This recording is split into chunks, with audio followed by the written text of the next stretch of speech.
Greetings, free thinkers. Welcome to the Hoggcast. How are you doing today? I hope you're doing fine. I certainly am. Okay, what do we have for you on today's episode? We have for you two clips to go over in regards to the excellent situation that's happening with our guy, Ron DeSantis. Finally, the right is fighting back, as we've needed to for a long time.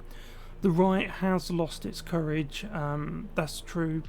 We didn't necessarily lose it like a set of car keys. We had it stolen from us. We had it corrupted and degraded by controlled opposition, woke entryists, and of course the entire left-wing globalist establishment in the form of George Soros. Now in the United States, it's been particularly easy there because district attorneys are elected, which means George Soros can put his full weight behind certain candidates. They get a ton of money, and in return, the DAs are expected to do the bidding of the elites. And by elites, I don't even mean like the Pelosi elites. I'm talking about the Soros elites.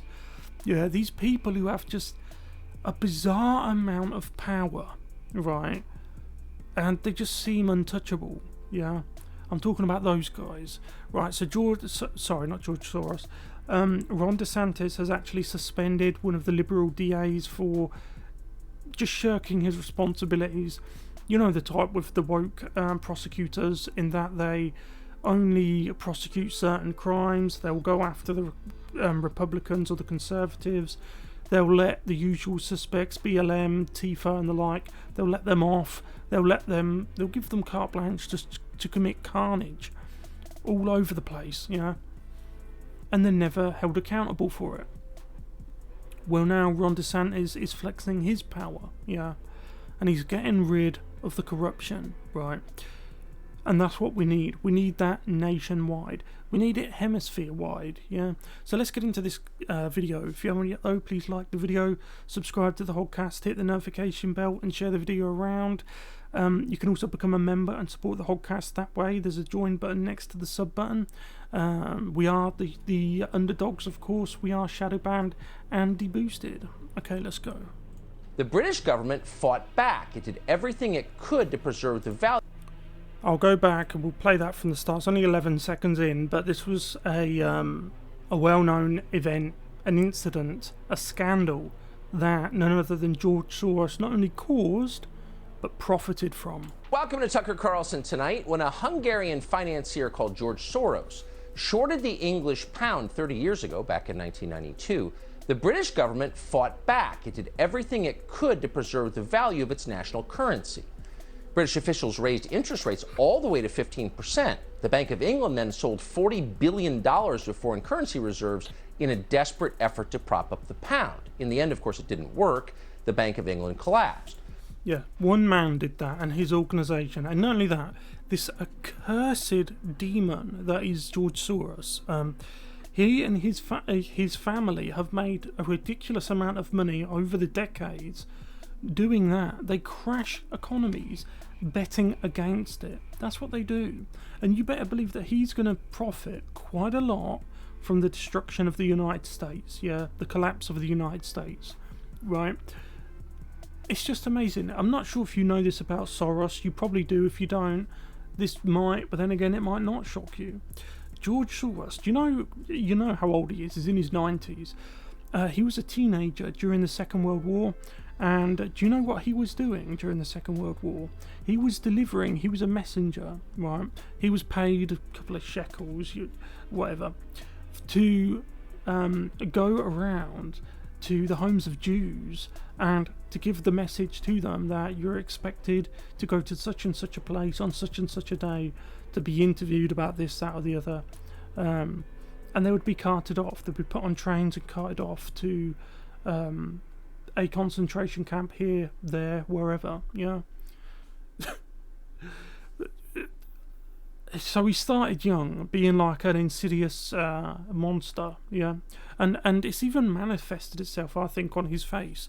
I mean, he just looks disgusting, doesn't he? Evil. I'm not saying he looks ugly, right? Because I don't call people that, because I'm not exactly, Brad Pitt myself, but he looks evil, right? He's got that look about him. So yeah, he profited to the tune of billions by crashing deliberately our economy. Total cost to the population of Great Britain? Well, that's hard to measure, but it was at least £3 billion.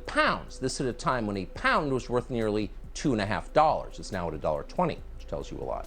So the UK got poorer, but not George Soros. His fund made off with $1 billion in profit, $1 billion for creating nothing, only destroying things.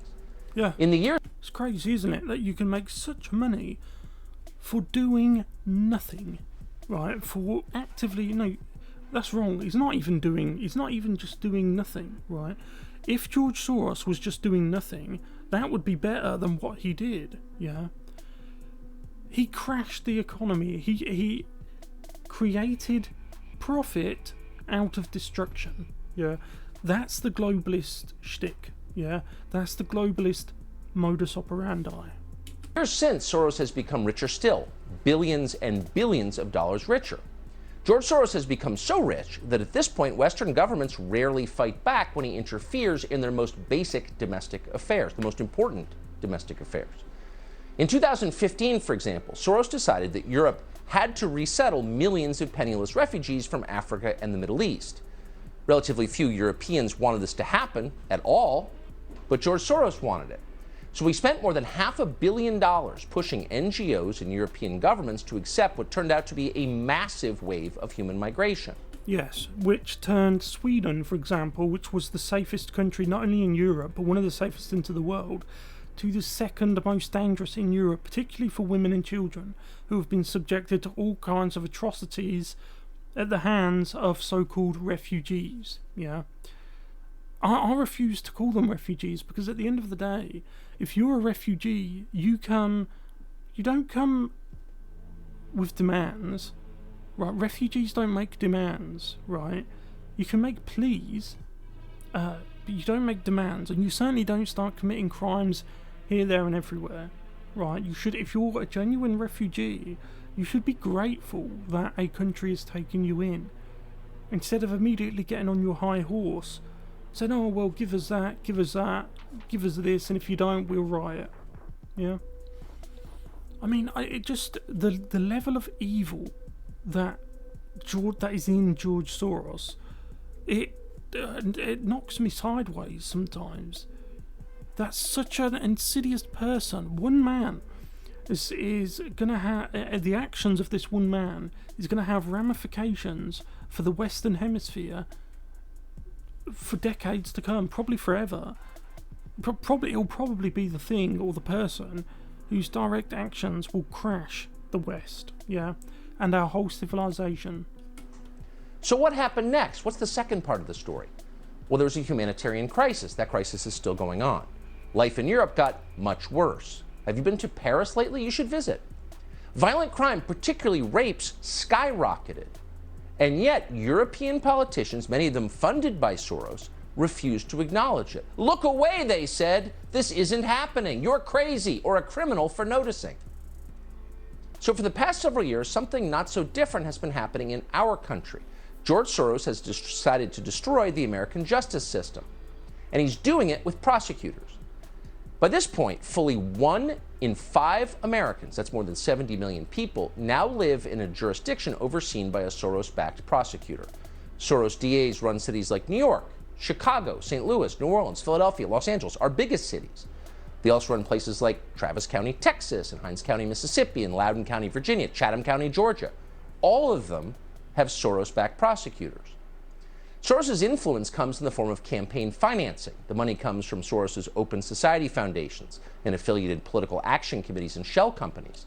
A recent analysis by the Law Enforcement Legal Defense Fund found that in total, more than 75 Soros-backed prosecutors currently hold office in the United States. To get those people in those jobs, Soros has spent more than $40 billion. Often he's the largest donor in the race. It goes to show you, as he's getting older, particularly when Donald Trump won the election in 2016, that shocked the whole globalist system, yeah, because they think that the plebs like us are just stupid and will go along with anything. And I think that shocked George Soros more than anyone else. And he knows he hasn't got much time left before he goes to hell. You know, he's in his 90s. He will die sooner or later. And as the time's gone on, as the years have gone by, particularly after Donald Trump won, he is becoming increasingly desperate to do what? I mean, why is he doing this? Yeah, I mean, that's a rhetorical question, right? We both know why. We know why he's doing what he's doing. But what I mean is, why does it have to happen so quick? Why is he so desperate to see it in his lifetime? Do you know what I mean? It's like his intentions are so insidious.